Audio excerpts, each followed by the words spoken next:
Antti Pajala, 25 vuotta, kotoisin Vimpelistä. Ensi kesänä näytän Roihun naisten superpesisjoukkueessa merkkiä ja yhdessä Järviho Aleksin kanssa vastataan valmennuksesta. Järviho Aleksia.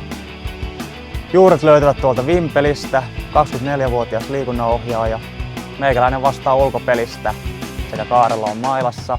Meillä on erittäin laaja ja potentiaalinen rinki ensi talveksi ja saadaan semmoista tervettä kilpailua tyttöjen kesken ja kovaa taistelua pelipaikoissa. Talviharjoittelukaudella keskitytään urheilullisuuteen, monipuolisuuteen, pelinomaisiin harjoitteisiin ja pyritään tuomaan potentiaali esiin, mikä naista varmasti löytyy. Ensi kesänä Superissa nähdään iloinen ja taisteleva Roihun joukkue.